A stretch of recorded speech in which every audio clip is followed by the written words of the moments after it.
question. But can anybody answer that question? Yeah, well, personally, I cannot. I cannot answer this question. But I fully agree with you that the government should give an example, but it's just obvious. It's just obvious, but it's not about, well, sorry. Yeah, but it's what I think.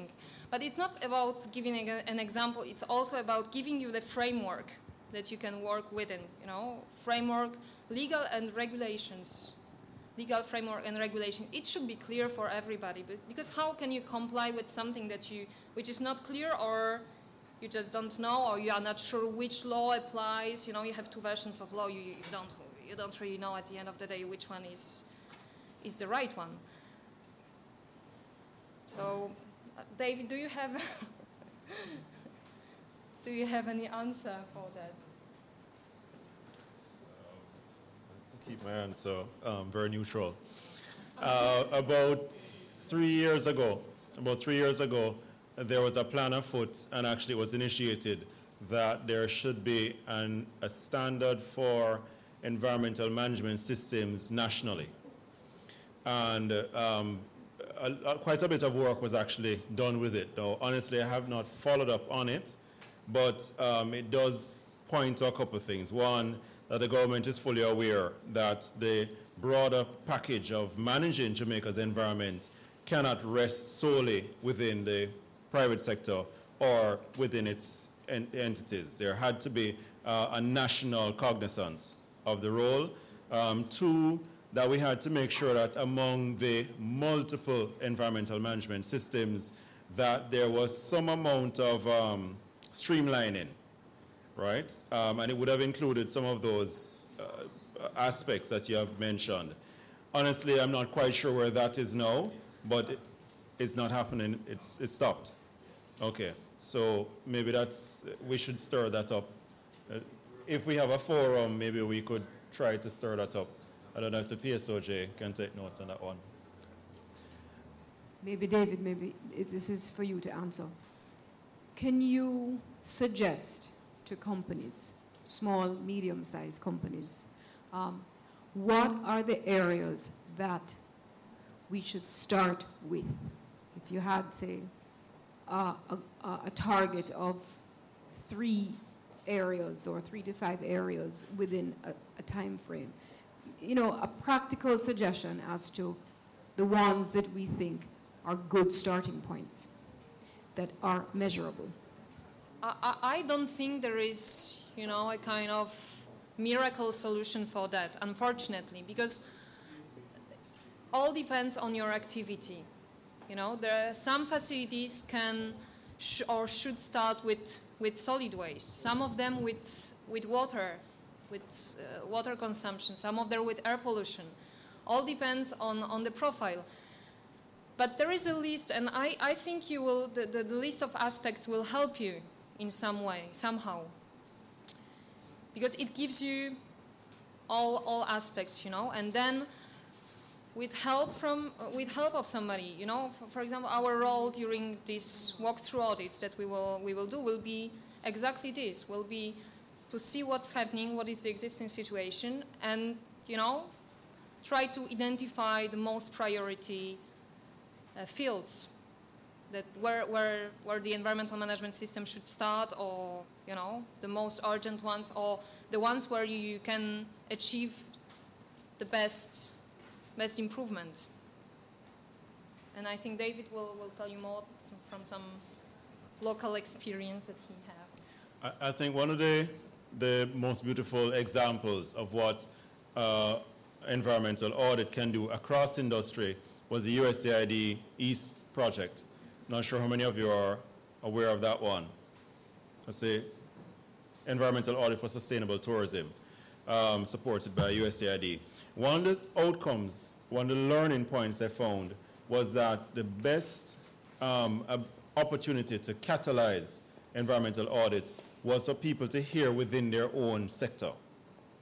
So as persons had good experiences within the hotel tourism industry, and they gave testimony of their experience, it spurred others to do it, because sometimes you'll find across sectors and across industries, you say, well, you don't know what it's like in the construction field, or you don't know what it's like in the entertainment field. But if someone from your sector actually comes with a response. So tagging on to what Martha said, as we look through the audits of the companies which have been selected, and maybe some of you may want to consider at a later time, but we will then begin to see trends, and trends do emerge. And I think out of that, we should be able to maybe give an indication of some areas. I think this is a question you're asking, areas which should be priority so that you can begin to build your experience and your capacity.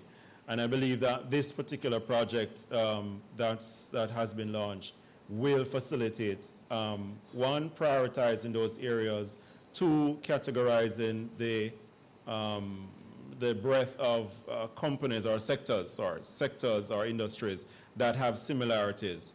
And then, you know, hopefully the testimonies coming out of that will spur other companies to try.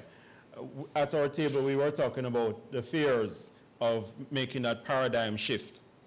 And we were just talking about IT and so on. But I think it's applicable in this context too. The concept of an environmental management system in some person's mind is just too large. It's just too much and cost way beyond what you'd imagine. What we are saying to you today is that an environmental management system can be complex. It can be complex, as it is. I know the airport, NMIA, theirs took about 2 years to come to where they are. But there are other environmental management systems which come to fruition in less than a year. And as we pointed out, if you start with your environmental management program, which you can develop in-house very easily, you actually catalyze your ability to start the bigger thing of the environmental management system. So you break the fear of making that paradigm shift if you start with the small items. So I hope we answered your question. One other thing that, for how many of the companies here have a health and safety policy or health and safety system in place? All right. One of the things, again, that we may not be aware is that it is easy to make a transition from a health and safety policy or system into environmental management system. Petrojam, if I believe I'm correct on this, Petrojam uses OSHA, but it uses an adapted OSHA which has an environmental management system bridged into it. So again, we're just kind of trying to point out that many of you may have already stepped into the realm of audits and environmental management systems and not even be aware. So you can have these hybrids which actually improve your financial bottom line and improve the social and environmental responsibility for your company. Thank you very much, David. Thanks a lot, Martha, for your very informative presentation. I will not be long up here this time, unless you want me to be long. I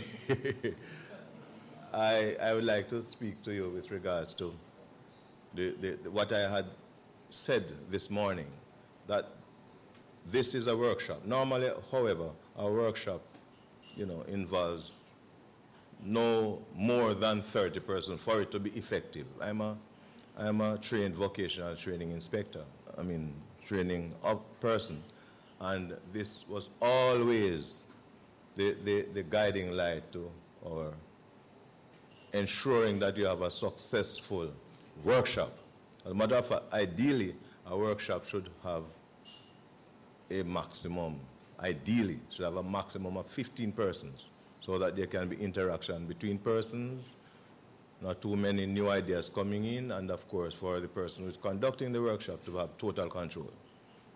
We have a workshop still, and we want to see that it goes through as a workshop in spite of the fantastic numbers.